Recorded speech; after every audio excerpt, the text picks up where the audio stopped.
बिस्मिल्लाहिर्रहमानिर्रहीम अस्सलामु अलैकुम वरहमतुल्लाहि वबरकातुहू। उम्मीद है कि आप तमाम लोग खैरियत से होंगे। हाज़िर हुआ हूँ एक और नए लेक्चर के साथ।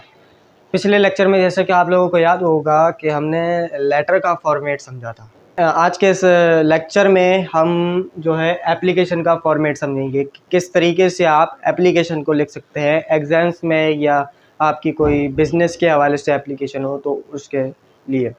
तो सबसे पहले तो मैं वही पॉइंट जो पिछले लेक्चर में अर्ज़ किया गया था कि सबसे पहले आपने एप्लीकेशन की हेडिंग डालनी है, क्योंकि हेडिंग इज़ मस्ट।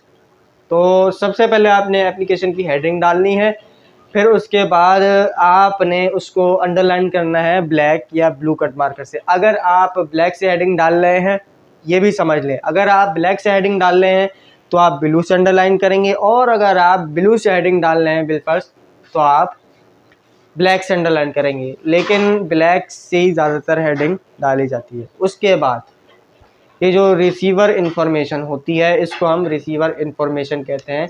यहाँ से लेकर इस जो ये यहाँ तक तारीख तक, डेट तक होती है, हम इसको रिसीवर इंफॉर्मेशन कहते हैं। ठीक है, उसके बाद आपने रिस्पेक्टेड मैडम लिखना है। सबसे पहले आपने रिसीवर इंफॉर्मेशन में आपने टू द प्रिंसिपल सिटी, आप अगर आप स्कूल के लिए लिख रहे हैं तो आप स्कूल का नाम लिखेंगे। उसके बाद शहर का मतलब नाम लिखेंगे, आप कहाँ रहते हैं, कराची, लाहौर, पंजाब, सिंध, बलूचिस्तान वगैरह वगैरह।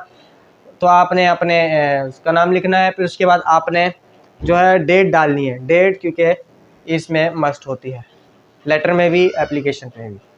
तो डेट आपने डाली है जिस फला फला डेट को आपने लिखा है। उसके बाद रिस्पेक्टेड मैडम, आप जिसको लिख रहे हैं, रिस्पेक्टेड मैडम को लिख रहे हैं, रिस्पेक्टेड फ्रेंड को लिख रहे हैं, उसके लिए आपने लिखना है।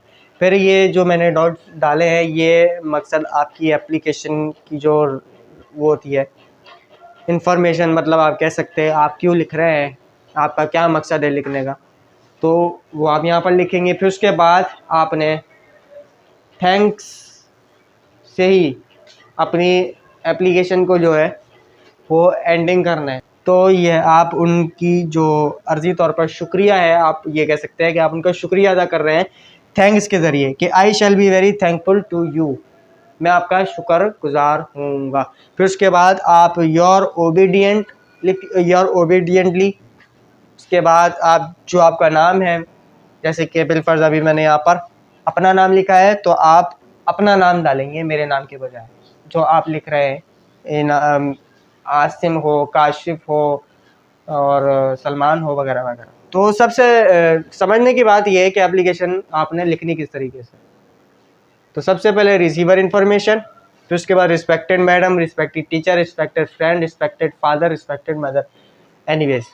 उसके बाद आपकी जो एप्लीकेशन की जो राइटिंग होगी कि आप किस लिए लिख रहे हैं, आप वो लिखेंगे। फिर उसके बाद आप उसका जो शुक्रिया अदा है देने वाले को आप शुक्रिया अदा करेंगे। किस तरीके से, I shall be very thankful to you, कि मैं आपका शुक्रगुजार होऊंगा। फिर उसके बाद आपने योर ओबीडियंटली करके एप्लीकेशन को इख्तिताम पर लेके चले जाना है। तो सबसे पहले रिसीवर इंफॉर्मेशन, फिर उसके बाद रिस्पेक्टेड मैडम फला फला, फिर उसके बाद आपकी एप्लीकेशन की जो राइटिंग है आपने वो लिखी, उसमें अपने एक्चुअल रीज़न डालने। तो उसके बाद आपकी एप्लीकेशन की राइटिंग, उसके अंदर एक्चुअल रीज़न आपने फिल करना है। उसके बाद आप देने वाले का शुक्रिया अदा करेंगे कि जिसको आपने लिखी है आप उसका शुक्रिया अदा कर रहे हैं किस तरीके से, I shall be very thankful to you. उसके बाद योर ओबीडियंटली, उसके बाद अपना नाम फला फला, and that's it, application is final. तो मुझे उम्मीद है कि इसमें आपके सारे डाउट क्लियर हो गए होंगे। तो उम्मीद है कि आपको ये आज की जो वीडियो है, लेक्चर, ये आपको समझ आ गया होगा। और अगर आप मेरे चैनल पर नए हैं तो मेरे चैनल को सब्सक्राइब कर लें, ताकि आपको मेरी हर आने वाली वीडियोस के लिंक बआसानी आप तक पहुंच सकें, ताकि आपको कोई भी खबर आप तक महरूम ना रहे, सब आप तक पहुंचे। तो उम्मीद है कि आपको ये आज की जो वीडियो है समझ आ गई हो। तो मुझे और मेरे कीमती वक्त को इजाज़त दें, और मुझे दुआओं में याद रखिएगा। अस्सलामु अलैकुम वरहमतुल्लाहि वबरकातुहू।